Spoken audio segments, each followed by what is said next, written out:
ಭಾರತೀಯ ಜನತಾ ಪಕ್ಷದ ಲೀಡರ್ಗಳ ಪ್ರಕಾರ ಪಶ್ಚಿಮ ಬಂಗಾಳದಲ್ಲಿ ಗೆದ್ದುಬಿಟ್ಟಿದ್ದಾರೆ. ಗೆದ್ದಿರ್ಬೋದು, ನಂಗೆ ಗೊತ್ತಿಲ್ಲ, ನಾನು ಹೇಳೋಕ್ಕಾಗಲ್ಲ. ಗೆದ್ದಿದ್ದೀರನ್ನೋದೇ ಗೆದ್ದುಬಿಟ್ಟಿದ್ದಾರೆ ಅನ್ನೋದೇ. ಆದರೆ ಅವ್ರು ಏನಾದರೂ ಐಸೆ ಪಶ್ಚಿಮ ಬಂಗಾಳ, ಮಧು ಬಂಗಾರಪ್ಪ ಅಲ್ಲ, ಗೆದ್ದುಬಿಟ್ಟಿದ್ದಾರೆ ಅನ್ನೋದೇ. ಆದರೆ ನನ್ನ ಪ್ರಕಾರದಲ್ಲಿ ಅದಕ್ಕಿಂತ ಬಹುದೊಡ್ಡ ರಾಜಕೀಯ ಭೂಕಂಪ ಇನ್ನೊಂದಿಲ್ಲ. ಈಸ್ಟ್ ಆಫ್ ದ ಕಂಟ್ರಿ ಅಂದರೆ ಪೂರ್ವ ಭಾಗದಲ್ಲಿ, ಭಾರತದ ಪೂರ್ವ ಭಾಗವನ್ನು ಭಾರತೀಯ ಜನತಾ ಪಕ್ಷ ಹಿಡ್ಕೋತು ಅಂತ ಆಯ್ತು. ಅವಾಗ ಒರಿಸ್ಸಾ ಆಯಿತು, ನೆಕ್ಸ್ಟು ಪಶ್ಚಿಮ ಬಂಗಾಳನೂ ಹಿಡ್ಕೋತು ಅಂತ ಆಯ್ತಾಗ. ಅಲ್ಲಿ ಎಂದೆಂದಿಗೂ ಭಾರತೀಯ ಜನತಾ ಪಕ್ಷದಂತಹ ಪಕ್ಷ ಅಲ್ಲಿ 4 ಸೀಟ್ ತೊಗೊಳತ್ತೆ ಅಂತ ಯಾರೂ ಲೆಕ್ಕ ಹಾಕ್ತಿರ್ಲಿಲ್ಲ.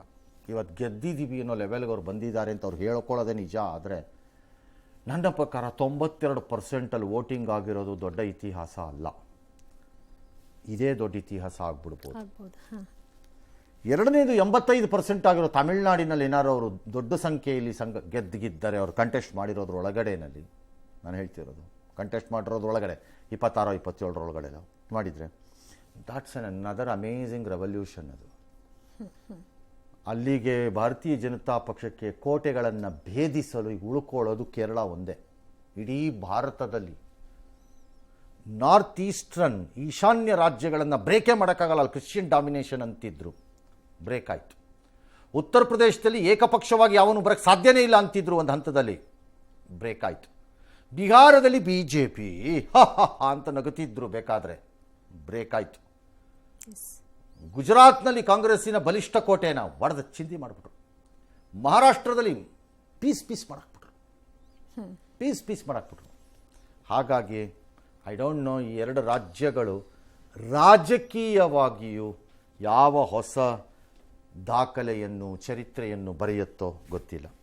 ಇನ್ನು ರಾಜ್ಯದಲ್ಲಿ ಇವತ್ತು SSLC ಪರೀಕ್ಷಾ ಫಲಿತಾಂಶವನ್ನು ಪ್ರಕಟ ಮಾಡಿದ್ದಾರೆ, ಹಿಂದಿಗೆ ಅಂಕಗಳನ್ನು ಕೊಡುವ ಮೂಲಕ.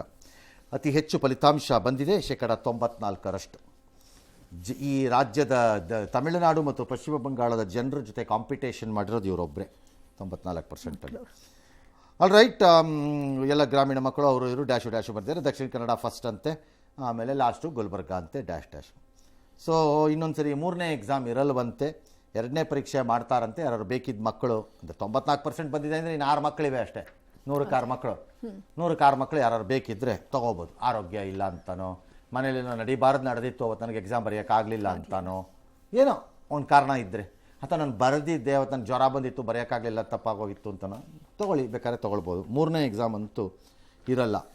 ಕಲಬುರಗಿ ಕೊನೆ ಸ್ಥಾನಕ್ಕೆ ಬಂದಿದ್ದಕ್ಕೆ BJP ಎಕ್ಸಲ್ಲಿ ಮೂದಲಿಸಿದೆಯಂತೆ.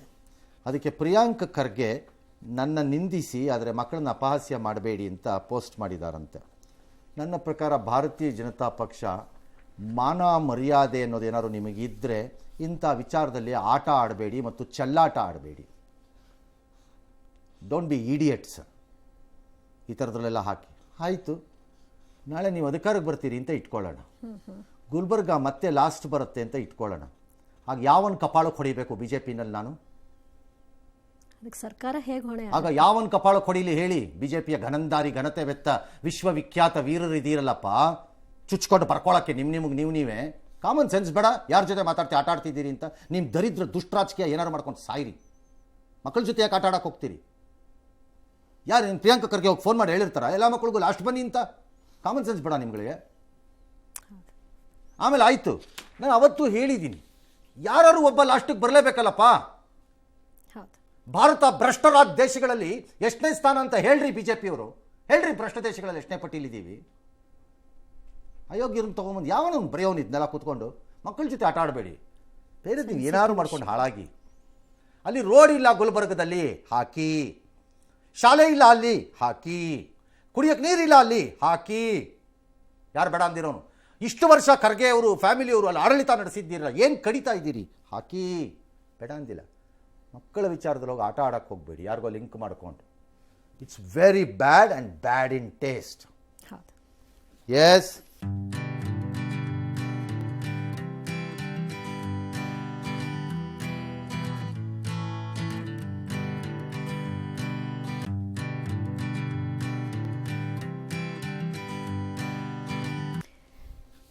SSLC ಪರೀಕ್ಷೆಯಲ್ಲಿ 625ಕ್ಕೆ 625 ಅಂಕವನ್ನು 7 ವಿದ್ಯಾರ್ಥಿಗಳು ಪಡೆದರೆ 624 ಅಂಕವನ್ನು 21 ವಿದ್ಯಾರ್ಥಿಗಳು, 623 ಅಂಕವನ್ನು 28 ವಿದ್ಯಾರ್ಥಿಗಳು ಪಡೆದಿದ್ದಾರೆ. ಸರ್ಕಾರಿ ಶಾಲೆಯಲ್ಲಿ ಓದಿರುವಂತಹ ರಾಜ್ಯಕ್ಕೆ ನಂಬರ್ 1 ಆಗಿರುವಂತಹ ಅಥಣಿಯ ಪ್ರಾರ್ಥನಾ ಪಾಟೀಲ್ ತಮ್ಮ ಸಾಧನೆಗೆ ಸಂತಸವನ್ನು ಹಂಚಿಕೊಂಡರು. ಉಡುಪಿಯ ಪ್ರೀತಂ ಪೂಜಾರಿ 625 ಅಂಕವನ್ನು ಗಳಿಸಿದ್ದಾರೆ. ಮಧುಗಿರಿಯ ಹಿತಾಶ್ರೀ 623 ಅಂಕ.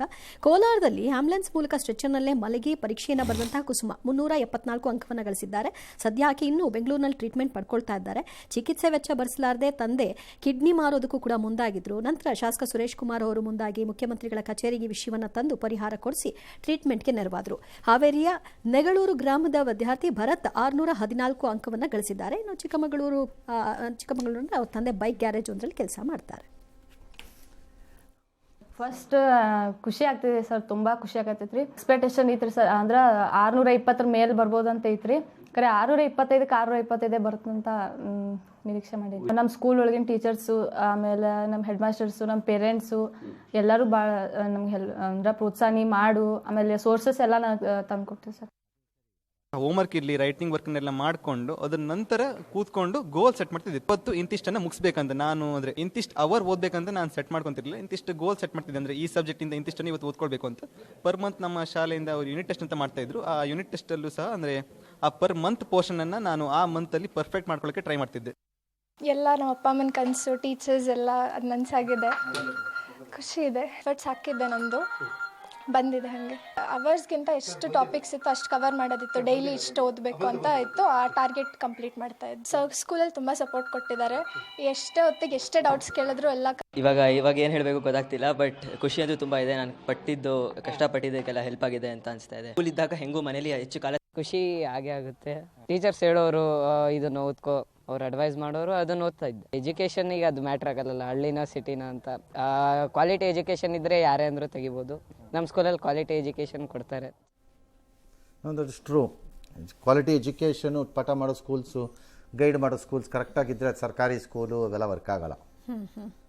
ಕ್ಲಾಸ್ ಮಾಡೋ ಮಕ್ಕಳಿದ್ರೆ ಅದು ಯಾವ ಸ್ಕೂಲಲ್ಲಿದ್ದರೂ ಬರುತ್ತೆ. ಎಲ್ಲ ವ್ಯವಸ್ಥೆ ನಾನು ಇದನ್ನು ಪದೇ ಪದೇ ಒಂದು 1000 ಸರಿ ಬೆಳಕು ರನ್ ಮಾಡೋವಾಗೆಲ್ಲ ಹೇಳ್ತಿರ್ತಿದ್ದೆ. ಸರಸ್ವತಿ ಯಾರ ಅಪ್ಪನ ಮನೆ ಆಸ್ತಿನೂ ಅಲ್ಲ ಅದು ಅಂತ. ಮಕ್ಕಳು ಓದೋದು ಒಂದು. ಎರಡನೇದು ಶಿಕ್ಷಣ, ಎಜುಕೇಷನು, ಜ್ಞಾನ, ವಿದ್ಯೆ ಇದೆಲ್ಲ ಕೆಲವು ಜಾತಿಗಳ ಅಲ್ಲ ಹಕ್ಕು ಅನ್ನೋ ಟೈಪ್ ಮಾತಾಡ್ತಿದ್ದೆಲ್ಲ ಇಲ್ಲ ಅನ್ನೋದನ್ನು ಅರ್ಥ ಮಾಡ್ಕೋಬೇಕು. ಅಂದರೆ ಜಾತಿ ಏನು ಬೇಕಾದ್ರೂ ಇರಬಹುದು, ಎಕನಾಮಿಕ್ ಕಂಡೀಷನ್ಸ್ ಏನು ಬೇಕಾದ್ರೂ ಇರಬಹುದು. ಓದಕ್ಕೆ ಅವಕಾಶ ಸಿಕ್ಕಿಬಿಟ್ರೆ ಹೇಗೆ ತೋರಿಸ್ತಾರೆ ಅನ್ನೋಕ್ಕೆ ಈಗಿನ ಮಕ್ಕಳೇ ಉದಾಹರಣೆ, perfect examples. All right, well done ಎಲ್ಲ ಮಕ್ಕಳುವೆ. God bless you. ಆರಂಭದಲ್ಲಿ ಹೈಸ್ಕೂಲ್ ಲೆವೆಲಲ್ಲಿ ಸಿಕ್ಕಾಪಟ್ಟೆ ಸೆಂಚುರಿ ಹೊಡೆದು ಆಮೇಲೆ ದಾರಿ ತಪ್ಪಿ ಇಂಡಿಯನ್ ಟೀಮ್ಗೆ ಆಡೋಕ್ಕೆ ಆಗದೇ ಇರೋ ಥರ ಪ್ಲೇಯರ್ಗಳಾಗಬೇಡಿ. ನಿಜ, ಅದು ಇಂಪಾರ್ಟೆಂಟ್. ಭಾಳ ಮಕ್ಕಳಂಗೆ ಆಗ್ಬಿಡುತ್ತವೆ. Be careful, keep grounded. ಭೂಮಿ ಮೇಲೆ ನಿಮ್ಮ ಕಾಲು ಗಟ್ಟಿಯಾಗಿ ಇರಲಿ. ಒಳ್ಳೆಯದಾಗಲಿ. ವಿವಾದಕ್ಕೀಡಾಗಿದ್ದ ತೃತೀಯ ಭಾಷೆಯಲ್ಲಿ 9,000 ವಿದ್ಯಾರ್ಥಿಗಳು ಫೇಲ್ ಆಗಿದ್ದಾರೆ. ಆಗ್ತಾರೆ, ಇಂಗ್ಲೀಷಲ್ಲೂ ಆಗಿರ್ತಾರೆ. ಏನು ಬರೀ ಹಿಂದಿಲೇ ಆಗಿರ್ತಾರ, ಇಂಗ್ಲೀಷಲ್ಲೂ ಆಗಿರ್ತಾರೆ. ಇದು ಇವರ ನಂಬರು. ಹಿಂದಿಯಲ್ಲಿ ಫೇಲ್ ಆಗಿರೋರು ಓವರಾಲ್ ನಂಬರ್ ಆಗಲಿ, ಎಲ್ಲದರಲ್ಲೂ ಆಗ್ತಾರೆ. ಏನೀಗ ಆದರೆ ಆಗಲಿ, ಇದಕ್ಕೆ ನಾವೇನು ಮಾಡೋಣ? ತಗೊಂಡಿದ್ದಾರೆ, ಆಗಿದ್ದಾರೆ. ಅವ್ರು ಬೇರೆ ಭಾಷೆ ತಗೋಬೇಕು. ಅವ್ರು ಯಾಕೆ ಹಿಂದಿ ತಗೊಳಕ್ಕೆ ಹೋದ್ರು? ತಗೋಬೇಡಿ ಹಿಂದಿನ. ಉತ್ತರ ಭಾರತದಲ್ಲಿ ಎಷ್ಟು ಲ್ಯಾಂಗ್ವೇಜ್ ಫಾರ್ಮುಲಾ ಮಾಡ್ತೀರಂತೆ ಯೋಗಿ ಸರ್ಕಾರದಲ್ಲಿ? Majorly 2 language, Hindi, English. ಅದೇ ಕಡೆ ತ್ರಿಭಾಷಾ ಸೂತ್ರ ಇಲ್ಲ ಅಮಿತ್ ಶಾಗೆ. ಅದ್ಯಾಕೆ ಬರೀ ಕರ್ನಾಟಕಕ್ಕೆ ಮಾತ್ರ? ಇಲ್ಲಿರುವಂಥ ಜೀತದಾಳುಗಳಿದಾರಲ್ಲ ಕೆಲವರೆಲ್ಲ, ತ್ರಿಭಾಷಾ ಸೂತ್ರದ ಜೀತಗಳು. ಆ ಜೀತದಾಳುಗಳು ಯಾಕೆ ಇಲ್ಲಿದ್ದಾರೆ? ಆ ಜೀತದಾಳುಗಳು ಅಲ್ಲಿಗೆ ಹೋಗ್ಬೇಕು. ತ್ರಿಭಾಷಾ ಸೂತ್ರದ ಜೀತದಾಳುಗಳಿದ್ದಾರೆ, ಭಾಳ ಜನ BJPಲಿದ್ದಾರೆ. ಯಾಕೆ ಅವ್ರು ಯಾಕೆ ಇದು ಮಾಡಬೇಕು? ಹಾಗೆ ಹಾಗಾಗಿ ಏನಾಗಿದ್ರೆ ಆಗಿರುತ್ತೆ, ಅದಕ್ಕೆ ನಾವೇನು ಮಾಡೋಕ್ಕಾಗತ್ತೆ? ಇನ್ನೊಂದು ಸರಿ ತೊಗೊಂಡು ಪಾಸ್ ಮಾಡಿಕೊಡ್ರಪ್ಪ ಅನ್ಬೇಕು ಮಕ್ಕಳನ್ನು. ಇನ್ನು ಅದ್ಯಾವುದೋ ಒಂದು ಮಗು ಎಲ್ಲ ಎಕ್ಸಾಮ್ಗೂ ಬಂದಿದೆಯಂತೆ. ಕಣ್ಣೀಲಿ ಏನೋ ಸಪೋರ್ಟ್ ತೊಗೊಂಡಿರುತ್ತೆ ಅದು ಇನ್ನೊಬ್ರ ಕೈಲಿ ಎಕ್ಸಾಮ್ ಬರೆಯಕ್ಕೆ ಪಾಪ. ಆ ಮಗು ಆಮೇಲೆ ಅವ್ರಿಗೆ ಬೇರೆ ಆಪ್ಷನ್ ತಗೊಳ್ಳೋದಕ್ಕೂ ಇದೆ. ಅವ್ರು ತೊಗೊಂಡು ಇದ್ದಾಳೆ ಪಾಪ. ಈಗ ಅದೆಷ್ಟೋ ಪೊಲಿಟಿಕಲ್ ಸೈನ್ಸಲ್ಲಿ ಎಲ್ಲಾದ್ರೂ ಸಖತ್ ಮಾರ್ಕ್ಸು ಬಂದ್ಬಿಟ್ಟಿದೆ ಅವಳಿಗೆ. ಅದೆಷ್ಟೋ 100, 90, 90 ಎಲ್ಲ ಬಂದ್ಬಿಟ್ಟಿದೆ. ಹಿಂದಿ ಎಕ್ಸಾಮ್ಗೆ ಆಕೆ ಹೋಗಿದ್ರು ಆಬ್ಸೆಂಟ್ ಅಂತ. ಯಾವ ಯೂಸ್ಲೆಸ್ ಆ ಹುಡುಗಿ ಬಂದರೆ ಅವಳಿಗೆ ಕಣ್ಣು ಕಾಣಿಸ್ತಿಲ್ಲ, ನಿಮ್ಗೇನಾಗಿದೆ? ಅಲ್ವಾ, ಇರೋರ್ಗೂ ಕಣ್ ಹಾಂ, ನೀವು ಕಣ್ಣು ಇದ್ದೇ ಕೊಡಂತ ಆಡ್ತಿದ್ಯಲ್ಲ ಪಾಪ. ಆ ಮಗು ಕಣ್ಣು ಕಷ್ಟದಲ್ಲಿ ಬರ್ದಿಲ್ವಾ ಮಗು? ಏನೋ ಹೆಚ್ಚು ಕಡಿಮೆ ಆದಂಗಿದೆ, ಯಾರು ಇಂಟೆನ್ಷನಲ್ಲಿ ಮಾಡ್ದಂಗೆ ಕಾಣಿಸ್ತಿಲ್ಲ ನನಗೆ. ಅದನ್ನೀಗ ಸರಿಪಡಿಸ್ಕೊಡ್ಬೇಕು, ಸರಿ ಮಾಡಿಕೊಡಿ. ಮಧು ಬಂಗಾರಪ್ಪನವ್ರೆ, ನಿಮ್ಮಪ್ಪ ಅವ್ರದ್ದು ಗೊತ್ತಾ? ಯಾಕೋ ನಿಮ್ಮ ತಂದೆ ಪದೇ ಪದೇ ಜ್ಞಾಪಕ ಬರೋಕ್ಕೆ ಸ್ಟಾರ್ಟ್ ಆಗಿದ್ದಾರೆ 2-3 ದಿನದಿಂದ ನನಗೆ. ಗೊತ್ತಾ ಈ ಥರದ್ದೆಲ್ಲ ನೋಡಿದಾಗ ಹೆಂಗೆ ಮಾಡ್ತಿದ್ರು ಅಂತ. ಏಯ್ ಯಾವನ ಅವನು ಕರೆಯಲ್ಲ ನನ್ನ ಅಂತಂದ್ಬಿಟ್ಟು ಕಾಲೇ ಅಲ್ಲಿ ಅವನು ಒಬ್ಬ ಪುರ್ರು ಅಂತ ಬೆಂಕಿ ಹೊಡಿತಿದ್ದ ಸೀಮೆಣ್ಣೆನಲ್ಲಿ. ಏಯ್ ಅವ್ನು ಏನು ಚೆನ್ನಾಗಿ ಹೊಡಿತಾನ ಬೆಂಕಿನ, ಏಯ್ ಅವ್ನಿಗೊಂದು ಸೈಟ್ ಕೊಟ್ರ? ಹಾಂ, ಅದೆಲ್ಲ ಯಾವುದೋ ಫಂಕ್ಷನ್ಗೆ ಹೋಗೋದು, ಅಲ್ಲಿ ಮಕ್ಕಳು ಸಖತ್ತಾಗಿ ಡಾನ್ಸ್ ಮಾಡೋದು ಮಕ್ಕಳು ಅಂತ ಇಟ್ಕೊಳ್ಳಿ ಸುಮ್ಮನೆ. ಏಯ್ ಈ ಮಕ್ಕಳಿಗೆಲ್ಲ ಡ್ಯಾನ್ಸ್ ಯಾರು ಹೇಳ್ಕೊಟ್ಟಿದ್ದ ಅಂತ. ಟೀಚರ್ ಮನೇಲಿ ನೀವು ಬಂದು ರಾಜ್ಯೋತ್ಸವ ಅವಾರ್ಡ್ ತಗೊಳ್ರಿ ನೀವು. ಹಾಗಾಗಿ ನೀವು ಆ ಗುಣ ಇದ್ದರೆ ಈ ಮಗುದು ಏನಾಗಿದೆ ನೋಡಿ ಸರಿ ಮಾಡಿ ಟಕ್ ಅಂತ ರಿಪೇರಿ ಮಾಡಿ ನೀವೇ ಆ ಮಗುನ ನಿಮ್ಮ ಚೇಂಬರ್ ಕರೆಸಿ ಎನ್ಕರೇಜ್ ಮಾಡಿ ಕಳಿಸಿ. That's how it should be. ಒಂದು ನಮ್ಮ ಲೈಫಲ್ಲಿ ಒಂದೊಂದು ಕಲರ್ ಇರಬೇಕು, ಒಂದೊಂದು ಬಣ್ಣ ಇರಬೇಕು, ಅದಕ್ಕೆ ಮಾಡಿ ಅದನ್ನು. ಏನಾಗಲ್ಲ, ಎಲ್ಲ ಸರಿ ಹೋಗುತ್ತೆ, ಡೋಂಟ್ ವರಿ. ಎಸ್, ಆಮೇಲೆ ನಾವು ನಮ್ಮ ಕಲಿಕೆಯನ್ನು ನಿಲ್ಲಿಸೋದಿಲ್ಲ. ಸೊ ಅದು ಥರ್ಡ್ ಲ್ಯಾಂಗ್ವೇಜ್ ಬಗ್ಗೆ ಇನ್ನೂ ಹೆಚ್ಚು ಚರಿತ್ರೆಯನ್ನು ಅವತ್ತು ಮಾಡೋಣ, ಯಾಕೆಂದರೆ ಮನೆ ಮುಖ್ಯಮಂತ್ರಿ ರಿಕ್ವೆಸ್ಟ್ ಮಾಡಿದ್ದಾರೆ. ನಾನು SSLCಯಲ್ಲಿ ಎಲ್ಲ ಸಬ್ಜೆಕ್ಟನ್ನು ಓದಿ ಎಲ್ಲ ಸಬ್ಜೆಕ್ಟ್ನ ಅಟೆಂಡ್ ಮಾಡಿದ್ದೆ. ಆದರೆ ಕೂಡ ನನ್ನ ಸೋಷಿಯಲ್ ಸೈನ್ಸ್ ಎಕ್ಸಾಮ್ನಲ್ಲಿ ಅಬ್ಸೆಂಟ್ ಅಂತ ಹಾಕಿದ್ದಾರೆ. ಅದರಲ್ಲೂ ನನ್ನ ಹಾಲ್ ಟಿಕೆಟ್ನಲ್ಲಿ ಸಿಗ್ನೇಚರ್ ಎಲ್ಲ ಇದೆ. ಕಣ್ಣಕ್ಕೆ ಕಾಣಿಸೋದಿಲ್ಲ, ಆದರೆ ನಾನು ಮೊಬೈಲ್ನಲ್ಲಿ ರೆಕಾರ್ಡಿಂಗ್ ಮಾಡಿಕೊಂಡು ಕೇಳಿ ಓದಿದ್ದೇನೆ. ಆದರೂ ನನಗೆ ನನ್ನ ಜೊತೆ ಅನ್ಯಾಯ ಆಗಿದೆ. ಇದು ನಾನು SSLCಯಲ್ಲಿ ಆಯ್ತು ಸರಿ ಮಾಡಿಕೊಡ್ತಾರೆ, ಸುಮ್ಮನಿರಮ್ಮ, ತಲೆ ಕೆಡ್ಸ್ಕೊಬೇಡ. ಹಾಂ, ಎಸ್.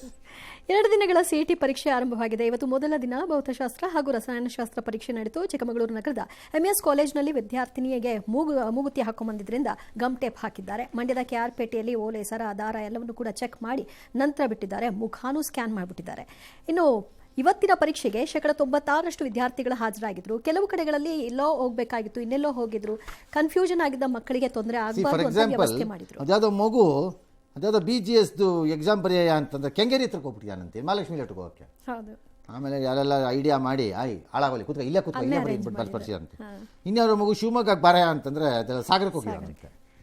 ಸಾಗರ ಕಾಲೇಜಲ್ಲಿ ಪರೀಕ್ಷೆ ಬರೀಬೇಕಾದವನು ಶಿವಮೊಗ್ಗಕ್ಕೆ ಬಂದ್ಬಿಟ್ಟಿದ್ದಾನಂತೆ. ಆಮೇಲೆ ಪ್ರಿನ್ಸಿಪಾಲ್ ಇರೋ ನಿಮಿಷ ಅಂತೇಳಿ ಯಾರ್ದ ಕಾರಣ ಮಾಡಿ ಕಳಿಸ್ರಿ ನನಗೆ ಅಂತೇಳಿ. ಇದೆಲ್ಲ ಐ ಥಿಂಕ್ ಇನ್ನೂ ಆ ಒಳ್ಳೆಯ ಗುಣಗಳು ಉಳ್ಕೊಂಡಿದೆ, ನಮ್ಮ ಆರ್ಡಿನರಿ ಜನದಲ್ಲಿ ಸತ್ತಿಲ್ಲ. ಇನ್ನೊಂದ್ಸರಿ ರಿಪೀಟ್ ಮಾಡ್ಲಾ? ಸ್ಪೆಸಿಫಿಕ್ ವರ್ಡ್ ಮಾಡ್ಲಾ ರಿಪೀಟ್? ಈ ಥರದ ಒಳ್ಳೆಯ ಗುಣಗಳು ನಮ್ಮ ಆರ್ಡಿನರಿ ಜನದಲ್ಲಿ ಇನ್ನೂ ಸತ್ತಿಲ್ಲ, ಅಷ್ಟೇ ಹೇಳಬಲ್ಲೆ. ಮಹಾರಾಷ್ಟ್ರದ ನಾಸಿಕ್ ಹತ್ರ TCS ಕಂಪನಿದು ಆಯ್ತಲ್ಲಪ್ಪ ಜಿಹಾದ್ ಥರದ್ದು. ಈಗ ಹಿಂದೂ ಕಂಪನಿಗಳು ಎಲ್ಲೆಲ್ಲಿ ಕಾರ್ಪೊರೇಟ್ ಬೆಂಗಳೂರಿನಲ್ಲೂ ಎಲ್ಲೆಲ್ಲಿ ಆಗ್ತಾ ಇದೆ ಎಲ್ಲ ಕಡೆ ಭೇಟಿ ಕೊಟ್ಟು ಮಾಡ್ತೀವಿ, ನಾವು ಚೆಕ್ ಮಾಡ್ತೀವಿ ಅಂತ ನಾವು VHP ಅವ್ರು ಹೇಳಿದಾರಂತೆ. ಬೆಂಗಳೂರಿನಲ್ಲೂ ಕಾರ್ಪೊರೇಟ್ ಜಿಹಾದ್ ನಡೀತಾ ಇದೆ, ಕಂಪನಿಗಳ ನಿಯಮ ಪುನರ್ ಪರಿಶೀಲಿಸಬೇಕು ಅಂತೆಲ್ಲ ಅದ್ರದ್ದು ಯಾರ್ಯಾರೋ ಆಕ್ರೋಶ ಡ್ಯಾಶ್ ಪತ್ರ ಬರೆದಿದ್ದೀವಿ. ಐ ಡೋಂಟ್ ನೋ ವೆದರ್ BHPಗೆ ಆ ಥರದ ಒಂದು ಅಧಿಕಾರ ಇದೆಯಾ ಅಂತ. ಕಂಪ್ನಿಗಳ ವಿಸಿಟ್ ಅವ್ರು ಒಪ್ಕೊಂಡ್ರೆ ನೀವು ಮಾಡ್ಬೋದು, ದಟ್ಸ್ ಎ ಡಿಫರೆಂಟ್ ಇಶ್ಯೂ. ನನ್ನ ಪ್ರಕಾರದಲ್ಲಿ ಘನತೆವೆತ್ತ ಹಿಂದೂ ರಕ್ಷಕರು ಅಂತ ಇಟ್ಕೊಳ್ಳೋಣ. ರಾಕ್ಷಸರು ಅನ್ನಕ್ಕಾಗಲ್ವೇ, ರಕ್ಷಕರು ಅಂತ ಇಟ್ಕೊಳ್ಳೋಣ. ಈ ರಕ್ಷಕರಾಗಿ ನಿಂತಿದ್ದಾರಲ್ಲಪ್ಪ, ಎದೆ ಉಬ್ಬಿಸಿ ಸೊಂಟ ಎತ್ತಿ ತಲೆ ಎತ್ತಿ ಕೈಕಾಲನ್ನು ಸೆಟೆದುಕೊಂಡು ನಿಂತಿದ್ದಾರಲ್ಲಪ್ಪ, ಆ ಸರ್ಕಾರಕ್ಕೆ ಹೇಳಿ ಒಂದು ಕಮಿಟಿ ಮಾಡಿಸಿ. ರಿಜಿಸ್ಟ್ರಾರ್ ಆಫ್ ಕಂಪನೀಸಿಂದಾನೋ ಅಥವಾ ಕಾರ್ಪೊರೇಟ್ ಅಫೇರ್ಸಿಂದಾನೋ ಒಂದು ಕಮಿಟಿ ಮಾಡಿಸಿ ಎಲ್ಲರಿಗೂ ಒಂದು ಕ್ವಶನೇರ್ನೋ ಕಳಿಸಿ, ಅವರು ಬೇಕಾದ್ರೆ ಸ್ಟೇಟ್ ಲೆವೆಲಲ್ಲಿ ಆಥರೈಸ್ ಮಾಡಿ ಒಂದು ಕಮಿಟಿನ, ಆ ಕಮಿಟಿ ಹೋಗಿ ಚೆಕ್ ಮಾಡೋ ಹಂಗೆ ಮಾಡಿ. I don't know whether VHP can do it. ನಿಮ್ಮ ಇಂಟೆನ್ಷನ್ ಚೆನ್ನಾಗಿರ್ಬೋದು, ಆ ಪವರ್ ಅವ್ರಿಗಿರಲ್ಲ. ಹಾಂ, ಎಸ್.